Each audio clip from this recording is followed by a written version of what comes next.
Hello, everyone, and welcome back to another episode of the Courageous Curiosity Podcast here for the Novi Community School District. Today is kind of a really cool day because next week, we actually this coming weekend, we are going to be starting our show, Singing in the Rain at Novi High School. And so it prompted this idea as we were thinking about this episode, what does it take to pull off a production? So there's a lot of moving parts. There's things that happen. And I know for me and my family, we love the theater. We go to musical theater a lot. And pretty much you're talking about the main characters on the stage and the story and the plot. But there's actually a lot more that goes on. And so that's what I'm really interested to learn a little bit about today. We have amazing students and one of our great teachers with us today. And so I'm going to start by letting each of you kind of give your little spiel about your role, your grade, your name. Give us your elevator pitch. So we'll start with you, Tom Jr. All right. So my name's Thomas Smith. I'm the set and construction head for Singing in the Rain. I've been doing this for about 2 years. Okay. 2.5 years almost. Absolutely love it. I'm a senior at Novi High School. Yeah. And this is a passion that you want to continue doing even after high school. And I'm planning on going to Florida for college to then work with Disney. That's and amazing. Doing the same stuff. That's amazing. My name is Sriya. I'm also a senior, and I play Lena, and she's kind of like the comedic relief throughout the show. She's really bad at singing, and I'm actually really good at that. Okay. So wait, you're really good at being bad at singing? yeah. Oh, as soon as I wow, walked okay. into the auditorium, like Okay. the audition, they were like, "That one." Okay. Yeah. So That's amazing. if you want to see me get pied in the face, you should come to the show. All right. Perfect. Hannah. Hi, I'm Hannah. I actually pie her in the face. I play Kathy. This is my second year in theater, and Kathy is the voice for Lena because Lena's voice is kind of annoying in the show, but Sriya can sing very well. She's just lying. Okay. And that's who Kathy is, and Kathy is also Don's love interest. Okay. And Don is not here today. So one of the main four characters, if I remember the show correctly, right? So, Yes. Yeah, that's awesome. Thank you. Okay, Mr. V. I'm Jim Van Eizenga. I teach orchestra here at Novi High School and our one theater arts class that we offer during the day. And during the musical, I conduct the pit orchestra and do musical rehearsals with the cast and all of that. So That's awesome. So to kind of kick it off, I kind of mentioned this at the beginning. Obviously, it's a significant production. There's a lot of people involved. Talk about a little bit of the process that each of you, I mean, some of you are in acting, some of you are coordinating and directing, some of you are building sets. So talk a little bit about maybe some of the things that are unseen by somebody that would come and watch a production of this magnitude. I think the amount of time and effort we put, I don't think people realize that we're in school from 8 a.m. to 10 p.m. Almost every night, because we don't even we love it so much that we stay till late to work on scenes and construction and just create a bond so the show is ready to go. Yeah, and I actually have seen, even if I'm walking through the building in the afternoon, early evening, not only are you all practicing, but then some of you have carved out little corners where you're doing homework and you're doing those types of things, right? So it's almost like you're got to find a time to eat in there as well, right? Yes. Yeah. I'll go.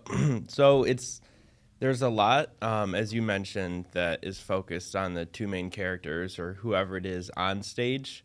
But as you said, backstage, it's a whole nother world compared to what's going on stage. Example for this show, Singing in the Rain, is running crew. There's a lot of on-moving pieces that need to go on and go off. And while some are going on, other pieces need to come off. So it's a big organizational thing about knowing exactly when those cues need to be. And just it's a mess to start with, I can say that. Sure. But then breaking it down makes it a lot easier.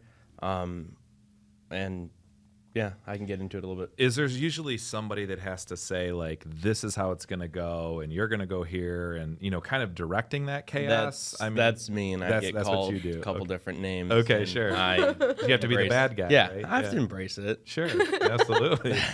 Yeah. Well, and my understanding too is, obviously singing in the rain, there's rain, and there's not actually rain unless we have major leaks in the roof. So Yes. how? Because I'm hearing that this set that we're going to see in this show is somewhat elaborate, and it took a little bit of planning on how to make something like that happen.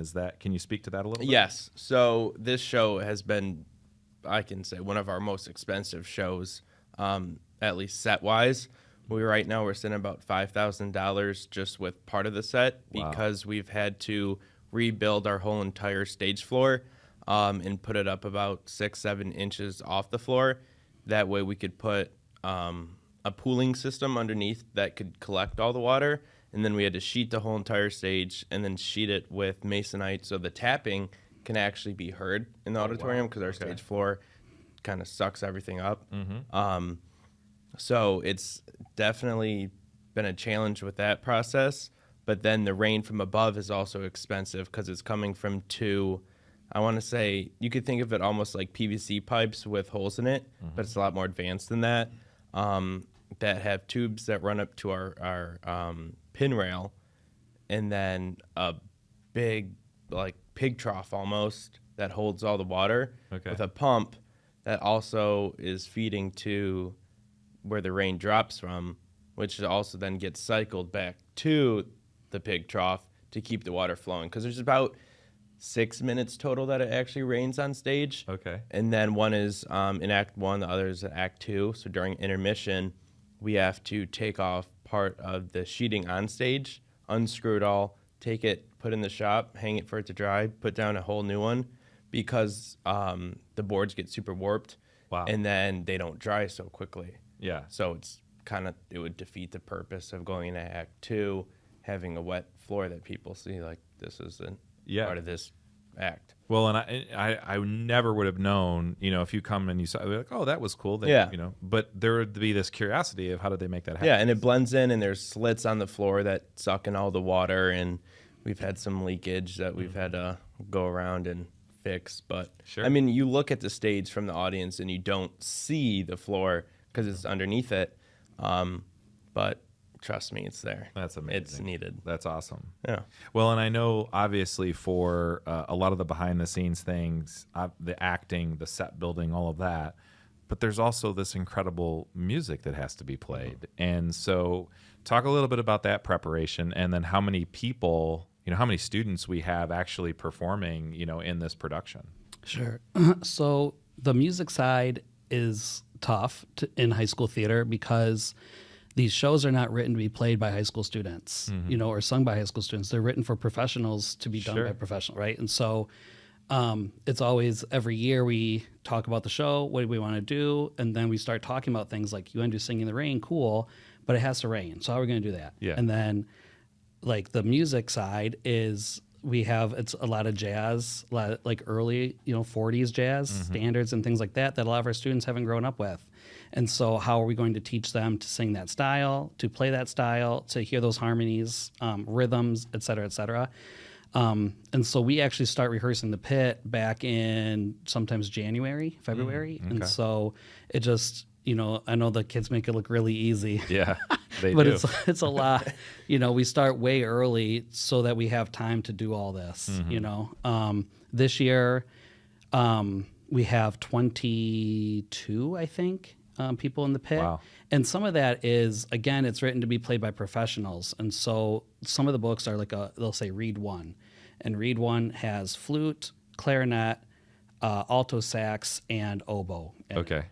And so students often can't do multiple instruments, right? They've learned saxophone their whole life, and so that's what they have. So I need 4 students to cover one book. Yeah, you know? okay. I do have one student this year that has taken on the challenge of learning additional instruments to cover a whole book. Shout out to Joshua La. That's awesome. That's amazing. Yeah, so he's covering one book by himself, but all the other books are split between a few students. Okay. Well, I know, I have kids that are your age, and so I'm perceived to be kind of an old man. But what I will say is that I love that era of jazz music. I love that kind of classical, vibe that the whole show is kind of built around. Do you think that even for students that are, 17, 18, 16, 15 years old, isn't it kind of do they enjoy learning like a different type of era? I mean, obviously they're not going to hear that when they flip on their, AirPods and are listening to iTunes, but is it something that they get excited about? Like, oh, I haven't really heard that type of music before. And so even though it might be a challenge, do they approach it with kind of some excitement, you think? I think so. Sometimes with the more classic shows, they aren't as excited about it because it feels old. And so like they go, oh, Singing in the Rain. Did you all feel that way, by the way? I mean, okay, so in the beginning, I was like, I don't know what the show is. Right, but right. we had like a watch party and we watched it, and it's so cute. Yeah. It's yeah. such a cute movie, and most of the songs that are in the show are in the movie. So when I was watching the movie, I did get to listen to the songs. Yeah. And they're adorable. Like, I know they might not be the genre that is like popular today, but like I listen to Good Morning and I never get tired of that. Yeah, that song is that's awesome. so cute. That's awesome. Sorry to interrupt. No, so and that's it. So I know, and Ms. McKegg, Ms. Sherrick, we all know that the students will learn to love it, right? It takes some time. You got to live with it a little bit, and so yes. And what's good about classical shows is there's a little bit more of like, in this scene, there's this dialogue and this thing happens, and then they sing a song and it's done. And then the next scene happens and there's dialogue and then a song and it's done. So it's a little bit easier for them to follow.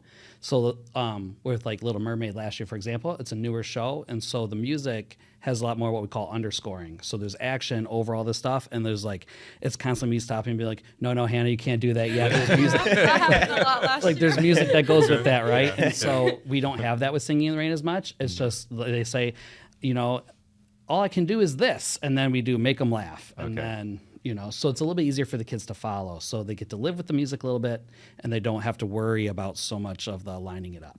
Well, and somebody might be paying attention to this episode and thinking, about the time you mentioned, the time and preparation and all of those things. This winter, not to kind of digress for a second, we did the Nutcracker, right? So that I know isn't a theater production, but the amount of complexity that a show like that requires, I mean, it has to just be hours upon hours of time, even outside of school, that they're preparing for that, right? Yes. Yeah, for the Nutcracker that we did, like I got to rehearse that a lot in class, but our band and orchestra we meet at the same time, but we don't meet together. And so I meet with those kids after school, and then I draw from those kids for the pit orchestra. And so Nutcracker took some time after school, and then there was an additional rehearsals during advisory to add the dancers and things like that. So yeah, again, I know we make it look easy, like we just picked it up this week. Right. It's amazing. But it does take quite a while to get that done. Yeah, I mean, you should be proud. I think a lot of times when we watch the shows, we'll say, hey, you could go to the DSO or you could just come to a Novi High School performance. And I think the quality that the students are putting out and all of the things that you're talking about, I mean, it's really incredible. And I know that you've won awards and all of those things, but it's really something to behold. So, Sriya, you play a fun role. You play this, you talk about being the comedic relief. How does that fit your personality, and what do you love about playing this role, and what do you love about, playing these types of role in general? Well, I've actually been typecast, so this is my first. Perfect. So this is my first lead in a musical, so that's exciting. But last year in Little Mermaid, I did play yet another bad singer. But we heard that you actually can sing, so you might. Well, yeah, I don't know why I'm still in choir, honestly. Miss Sherrick loves casting me in things. Okay. Yeah, it's fine. But it's really fun because it's different, you know what I mean? And I love making people laugh. That was why I wanted to do theater in the first place. And as soon as I found out we were doing Singing in the Rain, I looked through all the characters and who what character had what personality. I was like, I want to audition for her. And when I got it, I was really happy because it's really exciting, you know what I mean? I feel like just some people playing funnier roles is just what they want to do, you know what I mean? Absolutely. I mean, it sounds like it's probably embodying, you probably have a more lighthearted personality. I don't know you that well, but I'm assuming that you like making people laugh, right? And that fits that role. So that's amazing. Also, Hannah, you're a senior, and one of the things that I've heard, and I don't know if this is true, but you can kind of enlighten us a little bit, that a lot of times, in athletics, for example, you have, athletes that come out for a basketball team, and there's an element of kind of like paying your dues. You go to JV, and then you work hard and you play in the off season, and then you ultimately get to start on varsity as a senior. In theater, is that kind of a thing? I mean, you're playing a lead role this year. Obviously, you've been in other productions. Is there kind of like you're kind of waiting to your time, and then as a senior, hopefully you get an opportunity to do that? Is that kind of a thing? Well, it was last year was my first high school production, and we did Little Mermaid, and I was casted as Ariel. But I think choir and theater are very related, like, to each other, so that's why, like, I was able to get the lead my first year. And like you said, it is kind of like sports, where it's like you have to show up and like show that you can do it like every day. And Miss Schurig always says in class, like, every day is an addition. And like I truly think like maybe the reason why I got the lead is because like she's seen me like grow up like as like a performer, and the trust that we had like in each other, that I was able to do it like my first year. But yeah, it was very challenging last year, especially being at my first musical like ever. Sure. Excuse me. Well, and also, not to continue the sports analogy, sometimes you have a freshman that moves in and they're stellar, right? And it's like, hey, you're trying to put your best foot forward. And so, it's not always that way, but that's got to mean a lot to you to play that role as a senior.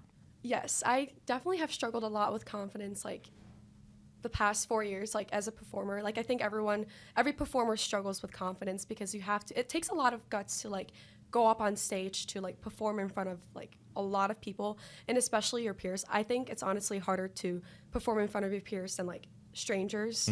I mean, that's, at least for me, that's how I feel. And I think when the freshmen came in, I was really nervous, because when I was a freshman, I didn't do theater, but I actually played sports. And I always looked up to the seniors, and I always wanted to be them. And going into senior year, I was like, I hope that's how the freshman feels about us as seniors. And I hope we're able to like put that, like a good leadership persona type of thing on, so that they're able to see like that we worked a lot. And I feel like I can say this for the three of us, in all different roles all across the board, that no matter what your role is, and you feel, I mean, we all have had the same feeling at some point that, oh wow, this other person is really good. I'm surprised that I got this role. Yes. So that's more like pressure, I guess, you can put on yourself to then want to look good in front of that person because you got that role. So I know there's a freshman that came in this year to be my assistant, to relieve me next year finally. But he's absolutely amazing. The knowledge that he has, and it surprises me, and I love it. So it's always keeping me on my toes to do better every day. Yeah, and I think you both talked about, and I would assume for all three of you, there is an element of being a part of a community like this, right? That not only gives you a sense of belonging, but it also gives you a sense of being able to be more confident. I mean, I would think that this type of activity would bode really well for you going out into a job interview, or going out into even just interpersonal communications. You have to talk with somebody, and your confidence in being able to do those things is enhanced, I would think, by doing something like this, right? Yeah, and an example of that was yesterday. I came in because I leave school and then I go to work and then I come here, so sometimes I run on a little bit of a Thomas schedule, which is a little bit later. But we were starting Act 1, and there was some set stuff that needed to be done, some stage stuff needed to be taken off. V starts at 3:30 on the dot because he's always ready. And so I'm kind of in scrambles, and I'm like, we need this over here, this over here, this over here. And then everyone's coming together from all their different costumes, makeup, whatever they're doing. Everyone helps out. So I know it's a quote unquote activity, theater is. It's an after school program. But I don't know if Heather McKegg waves a wand or something, but it's more than an activity. It's more than an after school thing. Yeah. It's truly like a brotherhood, a family. It's just, everyone cares about each other. It may not seem like that. You may get in an argument, but so does everybody else. Yeah. You get an argument to move forward to better yourself and each other. You know, So- it's kind of like trauma bonding. Because, I don't know, you're just kind of like staying at school for like, 10 hours and you're with the same people and you might get sick of them, but you really do Yes. end up really, and it's not even just like, oh, I act, I'm only hanging out with actors. Like I talk to this guy Yeah, sometimes, every now and then. Yeah. every once a month. So Sure. For the I'm most hiding part. in the shop. Yeah. No, because so what he said, like people in costumes, people in makeup, like if we need to do something for construction, like most of the time, a lot of us, if we have time, we will go do it. Sure. You know what I mean? Like we all just kind of try to do what needs to be done because at the end of the day, like we only have 3 chances to make this work Right. all together.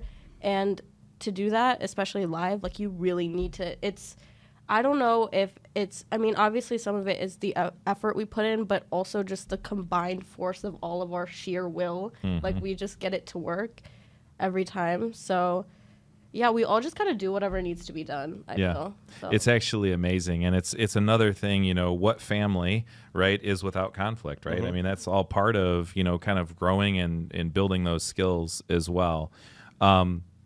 So obviously we've talked a little bit about set design. We've talked about the acting. We've talked about the music.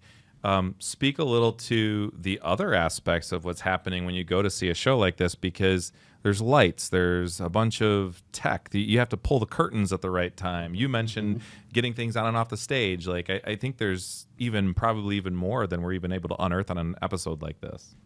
Yeah. So we talk about lanes. Like my lane is the music lane, and Mr. Jarvis's lane is the lights and sound lane, and so on and so forth. But all of our lanes are interconnected a lot, and so there's a lot of stuff that happens early on where we talk about like what kind of lights what colors, right? Colors play a big thing. So like in Little Mermaid, blue is obviously a big color because it happens underwater. Sure. So if you put everyone in a blue costume and then there's blue lights and then there's a blue set, then you just have floating heads all over the stage, right? And so you have to, lights and sound have to know what set is doing, and they have to know what costumes is doing. And so there's all these conversations that happen well ahead of time so that we don't run into those things later on, and it's up to the other.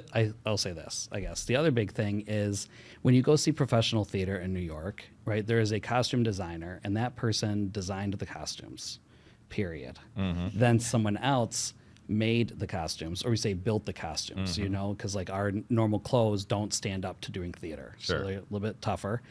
But here, like Miss James is our costumer, she has to design and get the costume plot and get the costumes and make sure they fit and tailor them. And so like all of us are doing the job of like 4 people, Right, or right, 5 right. people that they might have in New York. So there's just a little bit more involvement in that way than the average, I would say. Yeah, that's amazing to think about all of the different aspects. This has been awesome. I want to give each of you just a couple minutes to say anything you want to say, either about this show or maybe for somebody that's watching that, maybe on the fence about getting involved with theater, drama, music, and any kind.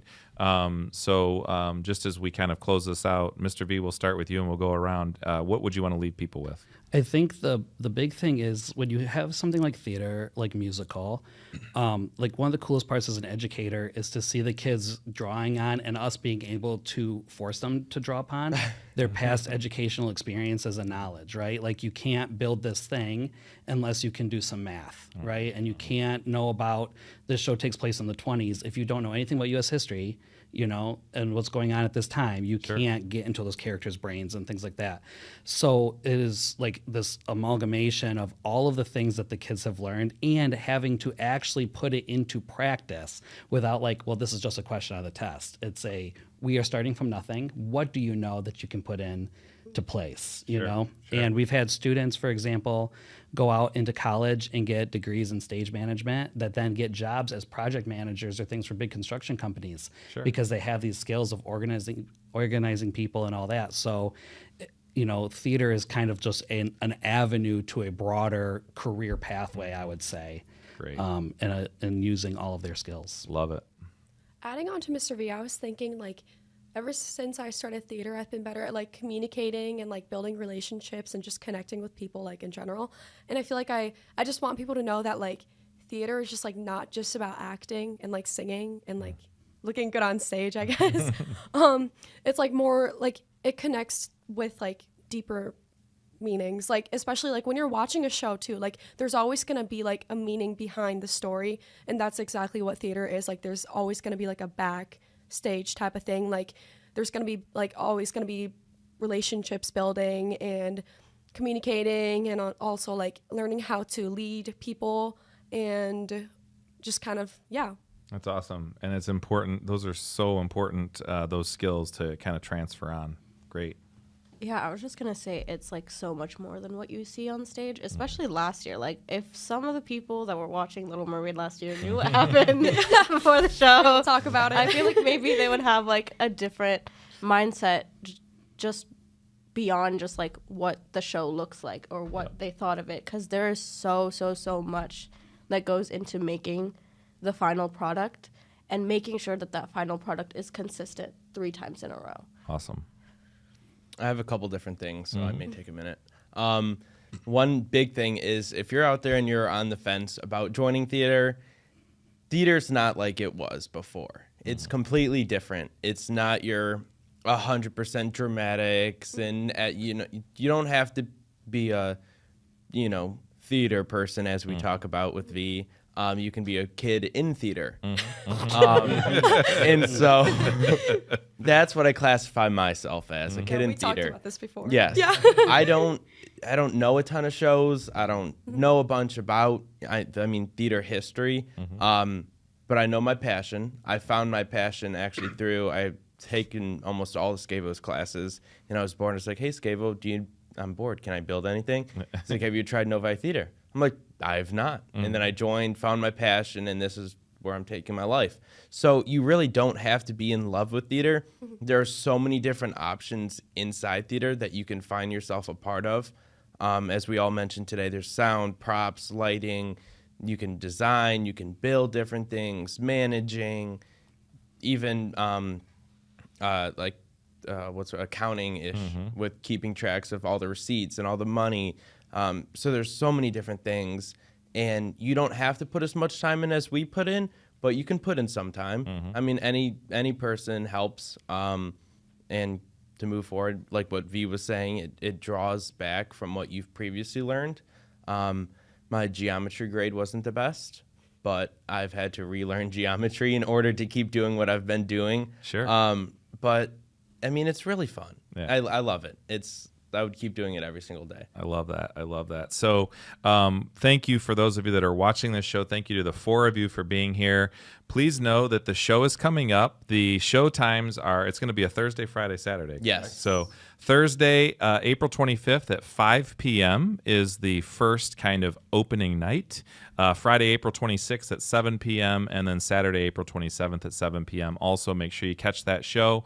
Thank you all for watching another episode of Courageous Curiosity. Our next episode, which will be released in 2 weeks, we're going to be talking with our Novi Educators of the Year and what it takes to be an Educator of the Year. So we're excited about that. Thank you all. Everybody go see Singing in the Rain and stay curious.